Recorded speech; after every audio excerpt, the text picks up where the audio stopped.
Welcome to the Creativity Podcast. I'm your host, Pat Regan. This is my lovely co-host, Jeremy Cook, and we have with us today Zachary Hips from the Byte Sized YouTube channel. And I'm pretty excited because I'm going to be asking him about that do-it-yourself one wheel that he's built, but I don't know if we're going to be doing that right away. We're probably going to ask Zach how he's doing. How are you doing, Zach? I'm doing well, Pat. Thanks for asking. You're welcome.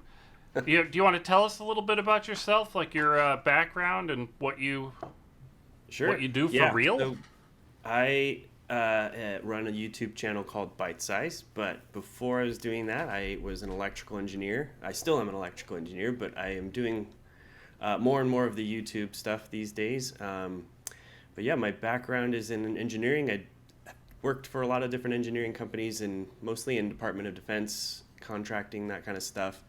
A lot of military communications equipment professionally, but on the side I've always been tinkering around with various projects.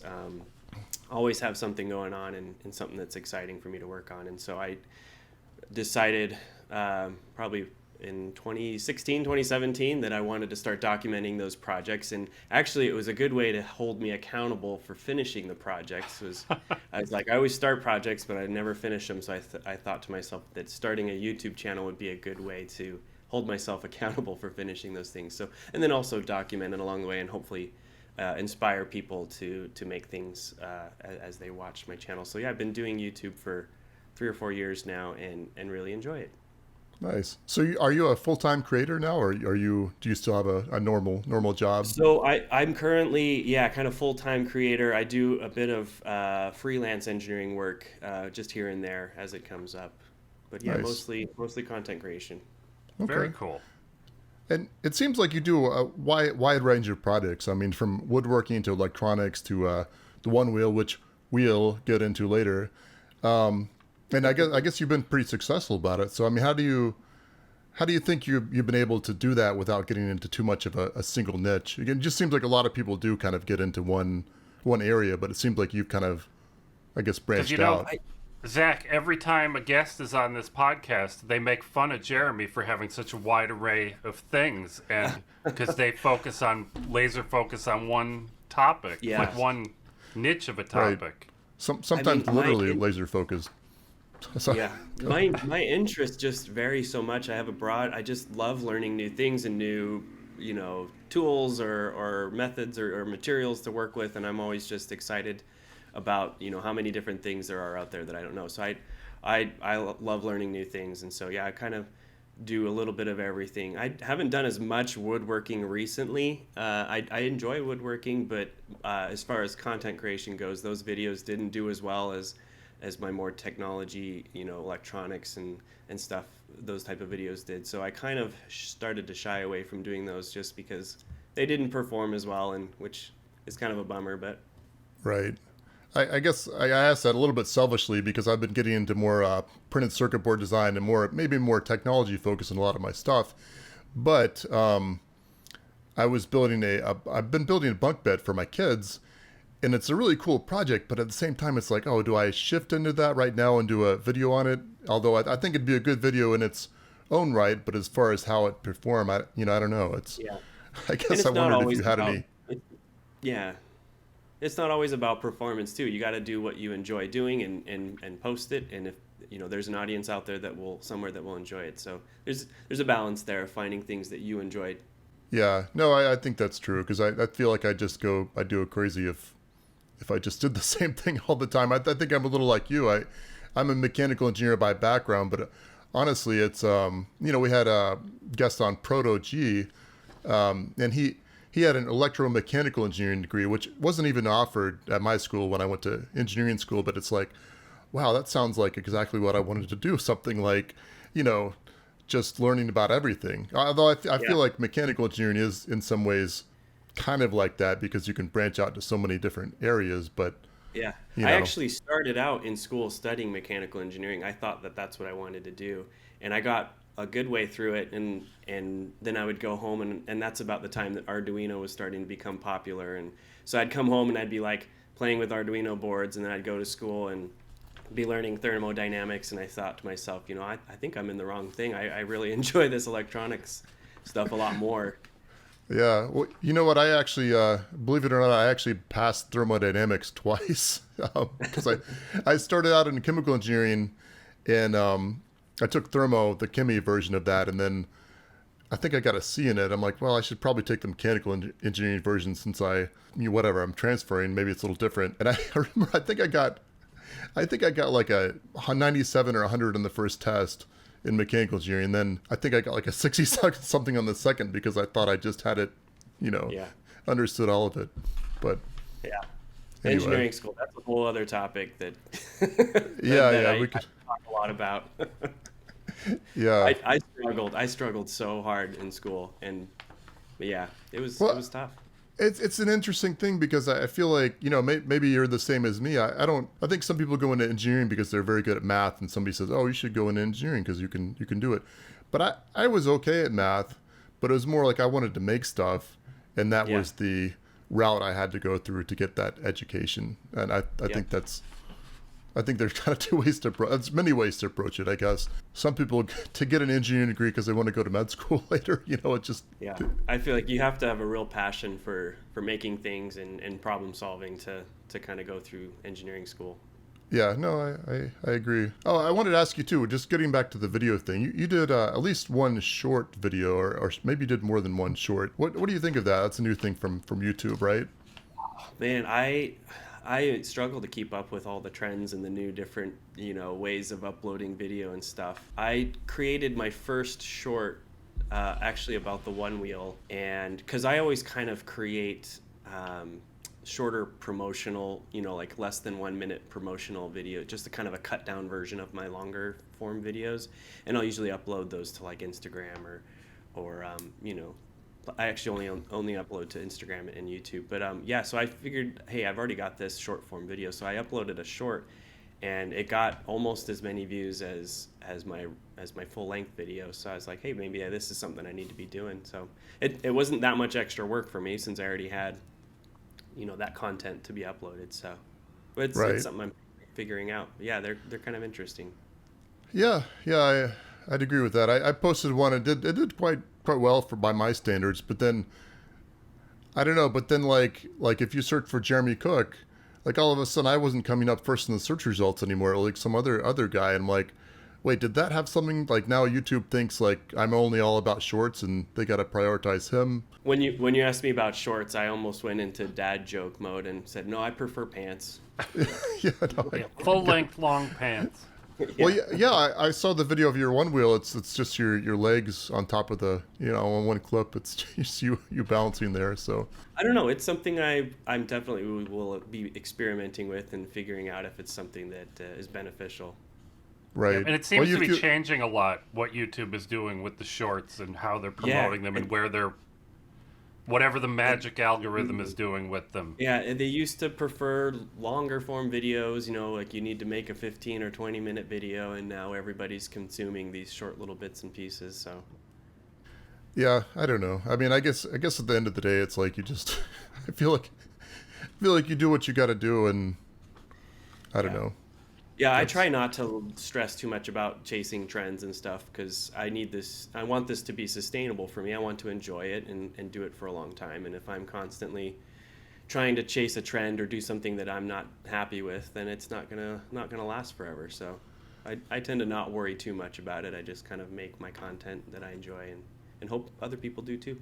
Yeah. Well, certainly a lot of people do. So it seems like you've got a pretty decent subscriber base. That's awesome. So yeah, it's taken a long time to grow it, but it's fun. It's getting there. So I've been going through Zach's catalog, and there's a lot of cool stuff. And I didn't even know it was yours at the time, Zach. I remember your Arduino Giga showing up all over social media a while back. That was really cool, and I was pretty excited about your giant Raspberry Pi hand crank display. I thought that was super cool. Yeah, for Pi Day, it displayed the digits of Pi. Yeah. How many digits of Pi did it display? All of them. My limitation was all infinity of them. Yeah. My limitation was how many circuit boards of 7-segment displays I was willing to solder up. So my limit was, I think I got 400 digits Yeah, so it was a lot. Oh man, that was a lot of circuit board soldering, and but yeah, I kind of daisy chained them together and made a little hand crank that kind of displays that, you crank it and the digits kind of start going out further and further and further. The hand that's crank neat. was genius.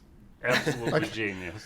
I thought about, how can I make this like visually interesting? Like, oh, you have to interact with this thing, because I mean, yeah, I could just sit there and display the digits, but I wanted it to be kind of interactive.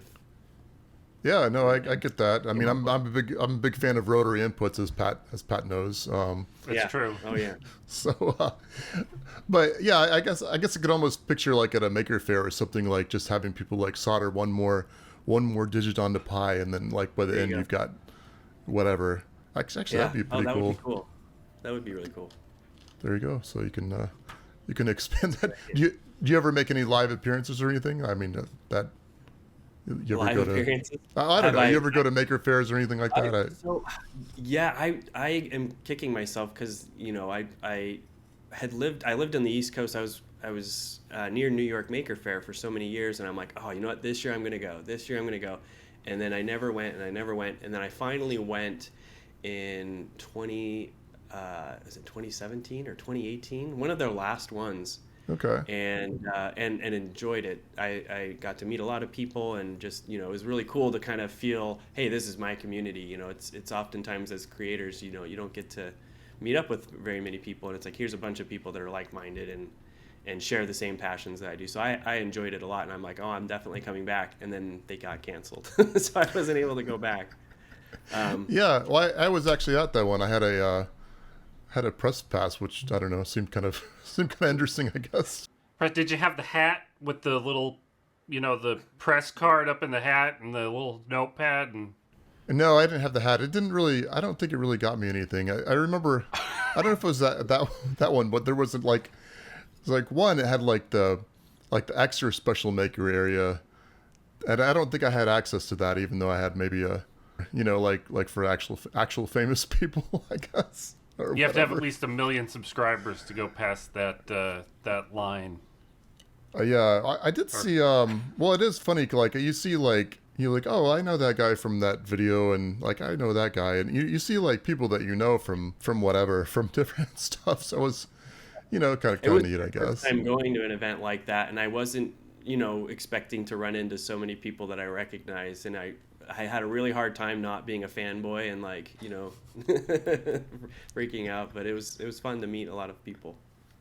Yeah. And then I've also been to Workbench Con in Atlanta for the last couple of years, which is more, I mean, it's not really it's more geared towards content creators and so they offer classes and that kind of stuff. So it's not really it's not a general community event. Oh, okay. Yeah, I've heard of that. I've never been to it. I guess mostly stick to the Maker Fairs or nothing these days. Yeah, nothing. Yeah. What about your gear for creating videos? What sort of cameras and lighting and stuff do you use? How invested in that are you? I tend to be pretty basic because you can sink a lot of money into that. Yeah. I just kind of have a DSLR, a Canon, like the Rebel T7i. Okay. DSLR. It's pretty entry level. And then I have just a kind of a more affordable lav mic. I can connect to that. And then lighting, I installed just LED lighting on my ceiling. I don't usually use any lighting panels or soft boxes or anything like that. It's just they usually get in the way. So I just used just LED lighting up on the ceiling, and yeah, I just go with it. This has been on my mind because doing this kind of video, I've been trying to make myself look more presentable every time. So I keep making little changes around. So I keep thinking about this stuff. Yeah, you at the beginning before we started recording, you showed me you had it was like a white poster board you were using as like a bounce card. Yep, and I'm using Jeremy's keypad here to control my. It's not plugged in. I'm hitting it like it's gonna work, but I unplugged it to show you guys earlier. It doesn't work not plugged in. Yeah, well, mine's plugged in, so. I can notice a definite glow on your face, Pat. There's a definite radiating glow. You looking very nice. Very well thank lit. you.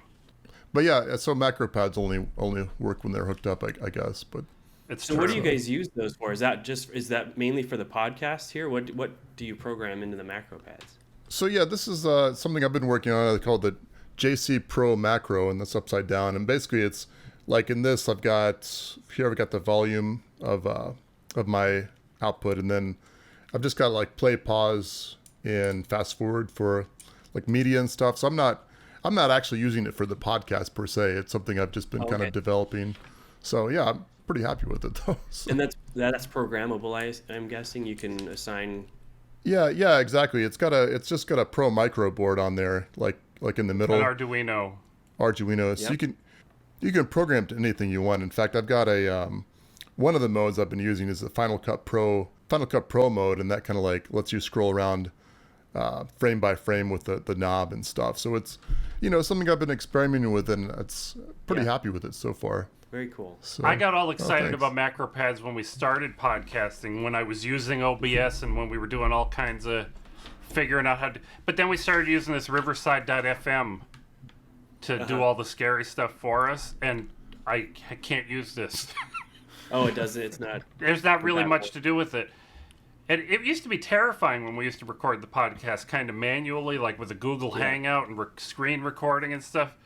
I was always worried that, I was going to forget to hit record, or it was going to fail, or, I was going to move a window over the top of something and then we wouldn't see things because the screen grab would grab the wrong thing.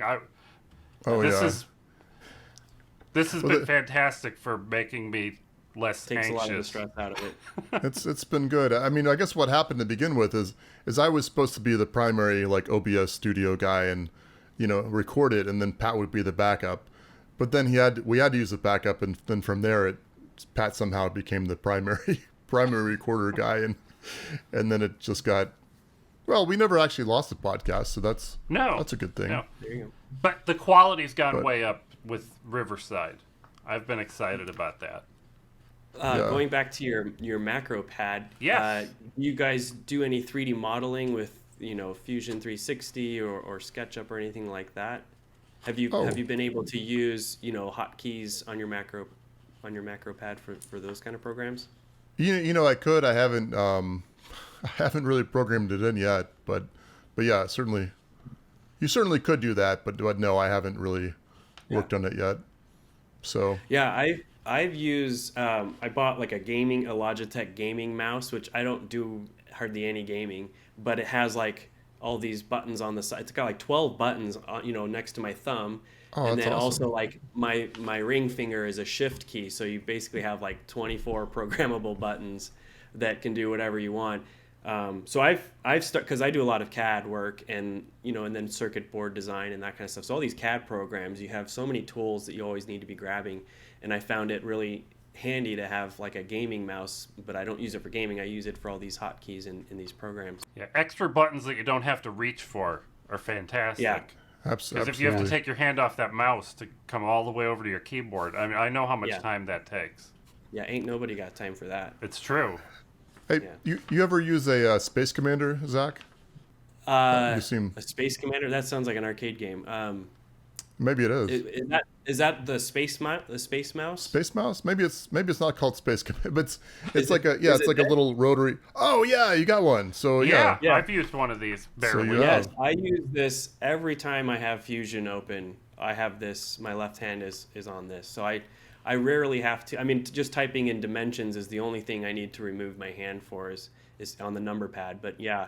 So I mean, just to describe it, it's basically like a knob that you hold in your left hand, and then you can press down on it, pull up on it, go left, right, et cetera, and basically allows you to do any sort of 3D manipulation just with your left hand, pretty much. Is that correct? That's exactly right. Yeah, it has 6 degrees of freedom, so like 3 rotational and 3 translational, and that can be overwhelming, to a new user. In fact, I bought, and they're not cheap. I think I paid $130 for this version, and it's wireless, which is nice. It just kind of sits there. Nice. But I know that when I first started using it and I was in Fusion, I mean, my model was flying away off into infinity and I couldn't get it back, and so I actually stopped using it for several months, and then I came back to it, and I noticed, maybe they had done a firmware update or something, but I noticed that you could limit the number of degrees of freedom in the software.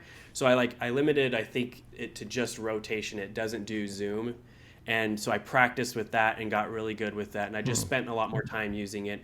And then I kind of broke the ice there and got through that learning curve. And then it worked a lot better for me after that. And then I turned back on the full degrees of freedom.